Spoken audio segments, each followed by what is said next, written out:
Tesouro Nacional divulgou os números na quinta-feira. As contas do governo tiveram o melhor resultado no primeiro semestre desde 2013. As receitas superaram as despesas em 56 bilhões e meio de reais. E a arrecadação bate recordes mês a mês. Em junho agora, a arrecadação do governo federal cresceu e bateu recorde. No mês passado, a receita do governo cresceu 18% em relação a junho do ano passado. E aí somou 181 bilhões de reais. Bastante coisa quando a gente compara com 2021. O imposto de renda e os tributos sobre os lucros das empresas foi o que puxou essa arrecadação. Isso de acordo com a própria Receita. No primeiro semestre, a arrecadação federal ultrapassou R$1 trilhão, também um recorde para o período. As receitas também foram turbinadas pela venda da Eletrobras e pelo aumento dos dividendos pagos pelas empresas estatais. Só a Petrobras repassou os 50 bilhões no semestre, dos quais 32 bilhões foram anunciados também na quinta-feira. Mas vem mais dinheiro por aí. O governo também pediu aos bancos públicos que antecipem dividendos para tapar o buraco criado pela PEC eleitoral. A que garante o Auxílio Brasil de R$ 600 e outras benesses até dezembro. O governo pediu às 4 principais estatais, Petrobras, BNDES, Banco do Brasil e Caixa, que ampliem e antecipem o pagamento de dividendos ao Tesouro para exatamente cobrir as despesas extras que ele acabou de criar. Essa manobra tem sido vista por especialistas em contas públicas como uma pedalada, já que haverá mudança no calendário de pagamentos para sustentar as ações do governo em véspera de eleição. Isso sem contar que o próprio presidente Jair Bolsonaro é o principal porta-voz das críticas aos lucros da Petrobras. Importante lembrar que o presidente Bolsonaro vinha criticando o repasse de dividendos da Petrobras. Por exemplo, disse que a quantia distribuída era absurda e que não queria que a União tomasse parte do que ele chamou de, entre aspas, lucro fantástico. Mas agora, os dividendos aparecem como opção para cobrir os gastos fora do teto. Afinal, por qual razão essa antecipação de receitas das estatais pode ser chamada de pedalada? Como essa alternativa agrava a chamada bomba fiscal prevista para o próximo ano? E como o atual contexto dificulta ainda mais o equilíbrio das contas públicas no longo prazo? Esses são os temas do Ao Ponto desta sexta-feira. Eu sou o Roberto Maltic, estou com a Carolina Moran e nesse episódio conversamos com a economista Juliana Damasceno, especialista em contas públicas da consultoria Tendências. Fique com a gente.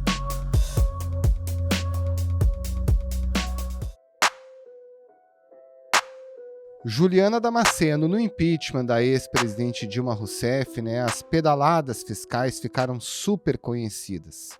E agora o governo pede para os bancos públicos e também à Petrobras para fazer ajustes nas políticas de pagamento de dividendos para que esses repasses dessas empresas ao governo fiquem maiores esse ano, justamente para bancar a PEC eleitoral, Em que medida que essa prática se assemelha àquela que entrou na lista dos motivos que acabaram levando ao afastamento da presidente Dilma? Então, lá no passado, quando a gente viu esse evento que trouxe bastante insegurança e bastante volatilidade para as nossas contas e até para o aspecto político, o que aconteceu naquela época foi justamente esse descasamento de calendários em relação ao exercício financeiro, ao que deveria ser executado dentro do período orçamentário, e as práticas que a gente considera as boas práticas em termos contábeis, em termos internacionais, com justamente esse descasamento de pagamentos, havendo uma antecipação de recursos da Caixa ao governo federal, na época, para pagar benefícios sociais. As pedaladas geraram um debate em torno do que estabelece a Lei de Responsabilidade Fiscal, que proíbe bancos públicos de emprestar dinheiro para o seu controlador, o governo federal. Agora, o pedido do governo vai na direção de tentar incentivar ou estimular novos recolhimentos de dividendos neste ano de 2022, e vale lembrar que geralmente os pagamentos eles são feitos no exercício seguinte. Então a gente teve agora o pagamento de dividendos relacionados ao exercício do ano passado, e o que se discute agora é justamente mudar a periodicidade para que esses recursos entrem no caixa da União de forma trimestral. Esse tipo de antecipação acaba podendo ser interpretado como uma manobra contábil, uma manobra financeira que melhoraria o desempenho deste ano, mas afetaria negativamente o desempenho do ano que vem, uma vez que a gente está antecipando uma receita que só ingressaria nos cofres públicos no ano que vem. Por que isso não é uma boa notícia? Primeiro porque o governo atual tem aberto diversas medidas pelo lado das receitas, com desonerações, renúncias, cortes de alíquota, que vem, de certa forma, diminuindo a arrecadação, que este ano está bombando, está atingindo recorde atrás de recorde, por conta principalmente da conjuntura que a gente enfrenta. Temos uma inflação muito alta, temos um cenário atípico internacional, com grande pressão sobre o preço das commodities, e empresas relacionadas ao setor de commodities têm lucrado como nunca. A gente tem visto isso através do imposto de renda da pessoa jurídica e da CSLL, que é uma contribuição social sobre lucros líquidos. Além disso, a gente tem tido outras receitas atípicas relacionadas também a essa conjuntura, como, por exemplo, as receitas que são recolhidas em cima dos rendimentos em renda fixa. Muitos daqueles que investem hoje em dia estão investindo em títulos atrelados à Selic, e isso, de certa forma, faz com que esses rendimentos que são recebidos pelos investidores financeiros tenham maior tributação e façam com que o governo recolha mais. Então, é no mínimo curioso que, diante de um cenário como esse, de receitas extraordinárias e atípicas, o governo tente ainda antecipar recursos e encher ainda mais os seus cofres no ano em que a gente já não esperava uma inflação tão forte, mas acabou sendo beneficiado, entre aspas, né? O governo se beneficia, tem essa velha amiga da inflação através do imposto inflacionário, mas a sociedade é quem mais sofre. O governo afirma que as empresas precisam analisar a sua própria situação financeira antes de eventualmente antecipar dividendos para o governo. Isso descaracteriza a pedalada fiscal? Não, a pedalada fiscal é caracterizada justamente por esse descasamento dos calendários, por essa antecipação, e que a gente viu que resultou num crime de responsabilidade que levou ao impeachment da ex-presidente Dilma Rousseff. Então, quando a gente fala de pedalada, a gente está falando justamente desse mecanismo onde, antes mesmo do pagamento devido daqueles dividendos, você utiliza esses recursos, coloca eles em caixa. Então, é uma pedalada justamente por conta dessa prática contábil que não deveria ser verificada, já que esses recursos pertencem ao exercício financeiro do ano que vem.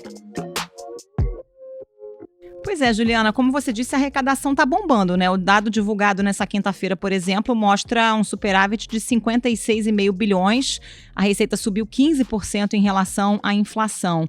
O que explica esse movimento? Tem uma preocupação aí com o calendário, com a atividade econômica do segundo semestre e, claro, faltam 2 meses para as eleições, né? Sim, a gente espera para o segundo semestre desse ano grande volatilidade com a proximidade das eleições. Isso deve impactar o câmbio. A gente sabe que a cada nova pesquisa de intenção de voto que sai, isso influencia muito a perspectiva do mercado sobre como vai ser os próximos 4 anos, e acaba que isso muda também as nossas expectativas, né? A nossa ancoragem em relação à trajetória de gastos e de receita.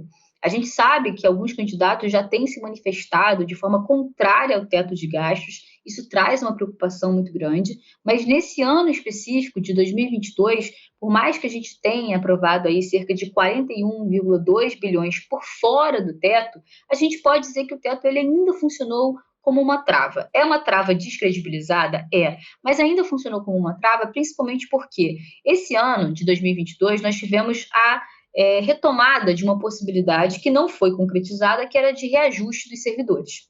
Só para explicar, durante o ano de 2020, quando teve o estouro da pandemia no Brasil, foi aprovada uma lei de socorro aos estados e municípios, onde a União exigiu, e também se colocou nessa regra, que não houvesse nenhum tipo de reajuste salarial ou algum tipo de medida de reestruturação de carreira que implicasse em aumento das despesas com o pessoal em todos os níveis, tanto no nível federal quanto estadual e municipal.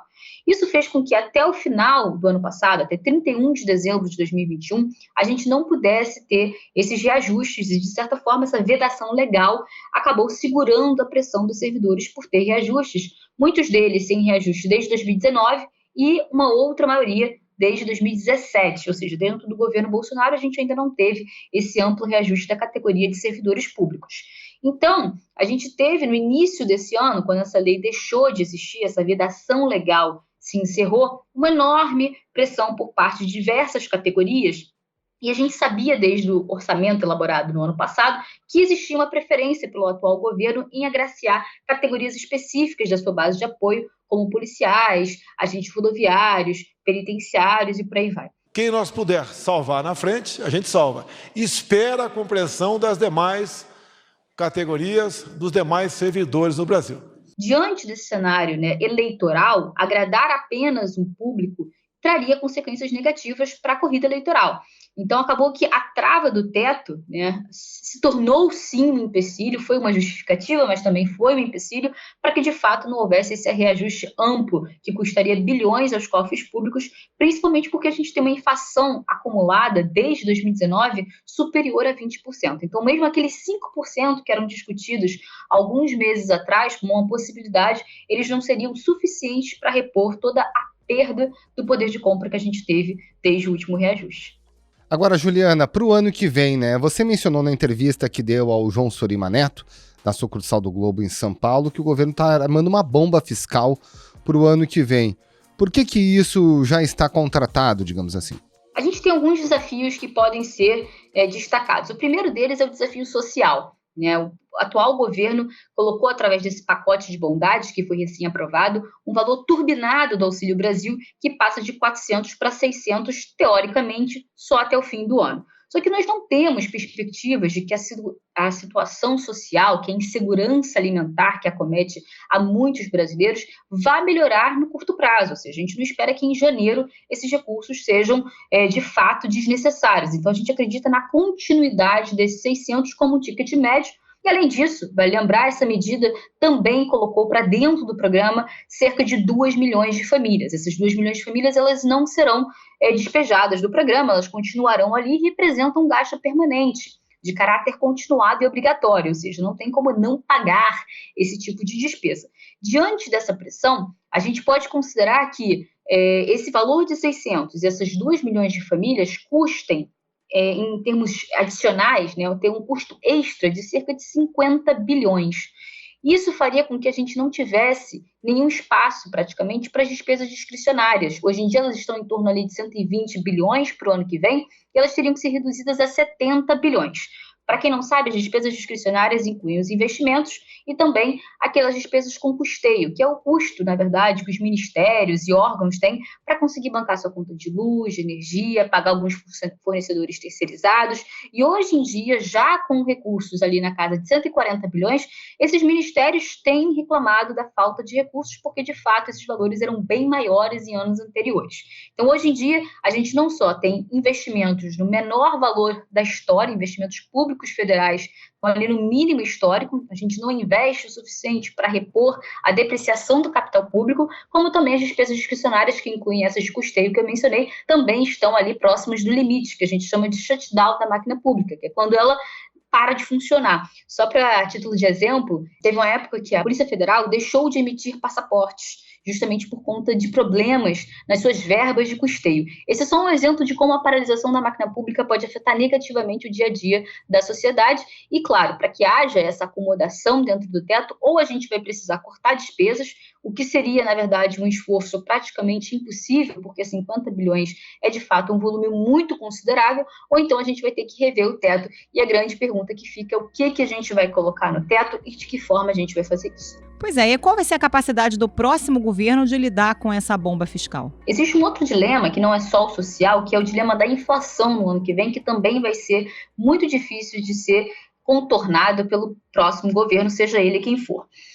Quando a gente renunciou, cortou alíquotas, colocou desonerações ao longo desse ano em jogo, a gente estava tentando, justamente, através de um esforço anti-inflacionário, segurar os preços. A sociedade reage muito bem a essa alteração, a esse esforço, no sentido de diminuir a pressão sobre os preços. Até porque a gente vê dia a dia como nos mercados os preços têm subido. Um dos setores que está puxando a inflação lá para cima continua sendo o setor de alimentação, os alimentos. Acontece que a devolução desses impostos, ou seja, o restauramento das suas alíquotas, no ano que vem, tende a ameaçar um possível e esperado processo desinflacionário. Ou seja, a gente espera realmente que a nossa inflação comece a perder força e em janeiro, quando essas alíquotas terão a sua suspensão encerrada, elas podem arriscar esse processo desinflacionário e acabar devolvendo uma parte dessa inflação. Esse é apenas um dos desafios que estão sendo armados para o próximo governo. Como eu mencionei, tem a questão do gasto, tem a questão da reforma tributária, que é muito importante da gente discutir também. Num cenário como esse, em que a gente tem expansão dos gastos, e a gente sabe que hoje em dia, no cenário que tem se provado bastante polarizado nas eleições, a discussão ela tende a ir para um lado populista, né? E esse lado populista ele custa caro para a própria sociedade, que parece, no curto prazo, ser agraciada e contemplada, mas acaba pagando uma conta mais cara através de mais inflação, de mais juros. Vai lembrar que hoje em dia nós temos mais de 77% das famílias brasileiras endividadas. Isso no momento em que a nossa taxa de juros está extremamente alta, o crédito rotativo está extremamente caro, então é bastante importante que a gente considere nos desafios, né, da sustentabilidade, da responsabilidade social, quais são também os desafios que a gente vai precisar enfrentar na esfera fiscal.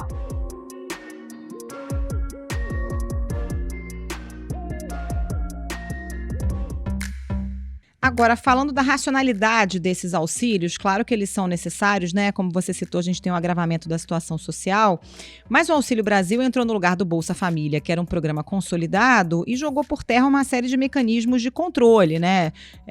E de contrapartidas também. Além disso, a Controladoria Geral da União identificou pagamentos irregulares de auxílio emergencial da ordem de 9 bilhões e 400 milhões de reais, o que não é nada desprezível. Se houvesse mais cuidado, mais inteligência, mais planejamento na formulação desses benefícios, daria para fazer mais com menos? Sim, o programa ele sofreu um enorme retrocesso nesse novo desenho que assumiu com o Auxílio Brasil, né? O pagamento do benefício às famílias hoje em dia ocorre de forma independente do seu tamanho. Antigamente, o Bolsa Família era proporcional à quantidade de pessoas que tinha naquela família, o que não acontece mais. Esse novo desenho tem incentivado pessoas que moram juntas a se cadastrarem individualmente. Então, o cadastro único, que é um dos maiores sistemas de cadastramento que a gente tem, extremamente importante para reunir informações de forma precisa e orientar os programas sociais que a gente tem no Brasil, ele está sendo, de certa forma, desmoralizado, desmontado. Ele tem essa inconsistência aí nos dados gerados justamente por conta de um mau desenho. Então, a gente tem cada vez mais dificuldade em ter informações que sejam úteis para um processo de focalização da transferência de renda e redução da nossa enorme desigualdade. É importante que a gente também verifique, né, que alguns tipos de contrapartidas, como você mencionou, elas, de certa forma, foram abandonadas ou ainda não foram retomadas de forma precisa. Então, havia, por exemplo, um controle mais efetivo antigamente para garantir a continuidade do benefício da frequência escolar. Ela foi interrompida durante a pandemia e mesmo com a volta do ensino presencial, a gente não tinha retomado esse sistema de controle até março desse ano. O Banco Mundial, inclusive, destacou em um relatório de fevereiro desse ano a falta desse tipo de controle, que é extremamente importante para a gente garantir não só a adesão escolar e o ensino, que é muito importante para famílias que querem, né, promover essa mobilidade social, mas também porque a gente precisa entender que o programa ele precisa ser eficiente. Eficiente no sentido de ter um retorno maior para cada real gasto. E a gente só vai fazer isso se a gente tiver métricas, se a gente tiver metas para avaliar, se a gente tiver um sistema, uma cultura de avaliação dos gastos realizados, que hoje em dia a gente não tem no Brasil. A gente gasta muito, gasta mal e continua gastando mal. A gente precisa voltar nesses gastos e ver se eles fazem sentido, de que forma eles fazem sentido, para que esses programas eles não sejam apenas programas de transferência de renda, onde a família fica ali até morrer. É preciso que esse programa ele abra caminhos para a saída do próprio programa, através de uma inclusão produtiva, né, que permita a emancipação financeira. A gente quer criar mecanismo para que essa transferência de renda promova uma estabilidade e assim a pessoa vá para o mercado de trabalho e não que ela fique dependendo de programas do governo pela vida inteira. Juliana, nesse contexto todo, tem um tema mais árido, né, mas que é super importante, que é a dívida pública brasileira, né? Os juros altos fazem com que o governo pague literalmente um caminhão de dinheiro pelos papéis da dívida, né? É o maior valor dos últimos 5 anos. Em que medida isso acaba se tornando, de fato, uma bola de neve? Pois é, a gente tem comentado muito na melhora dos indicadores fiscais, principalmente na relação dívida-PIB, que é o que a gente mais olha, né, para conseguir avaliar como que anda a condição de solvência de um país. De fato, essas duas dívidas, tanto a líquida quanto a bruta, têm caído nos últimos meses, mas é uma queda muito explicada por conta também do crescimento do PIB nominal, que está ali no denominador, então existe esse efeito contábil, e também porque a gente tem tido fluxos positivos no numerador, principalmente quando a gente fala de resultado primário, né? O governo tem conseguido, justamente por conta do congelamento de salários dos servidores e de receitas infladas, garantir fluxos positivos. Mas o estoque ele é preocupante. Quando a gente olha, por exemplo, para o estoque de dívida líquida e bruta, ele tem crescido significativamente nos últimos meses e, como você mencionou, a gente está com um custo de dívida extremamente elevado. A gente hoje em dia paga cerca de 12% ao ano, custo médio nas colocações de títulos, emissões líquidas no mercado, ou seja, o mercado está exigindo juros cada vez maiores. Esse valor de 12% ao ano, que é o valor que a gente está hoje em dia tendo como custo médio da dívida pública federal interna, ele não era tão grande desde maio de 2017. E esse valor elevado faz com que o nosso custo financeiro de ter uma dívida seja ainda maior.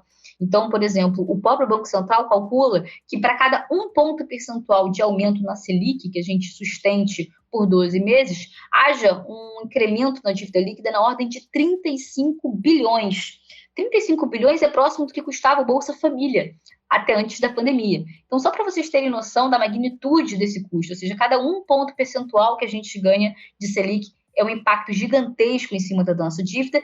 O comitê concluiu que é preciso continuar avançando no aperto monetário. O comunicado antecipou que na próxima reunião, em agosto, deverá promover novo aumento de juros em até 0,5 ponto percentual.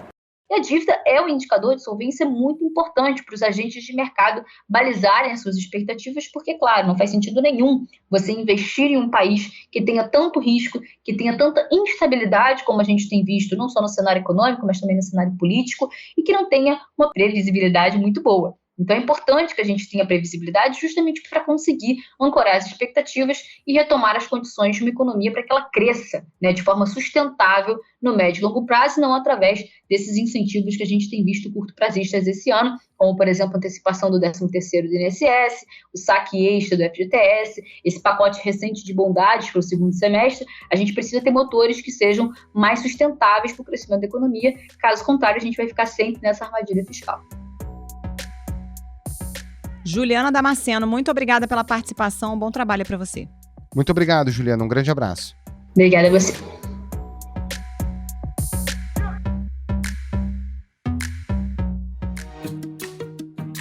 Esse foi o Ponto de hoje, o podcast diário da redação do Globo. Nessa conversa a gente conta com a participação de toda a equipe do jornal, as mesmas pessoas que levam até você informação e análise de qualidade todos os dias.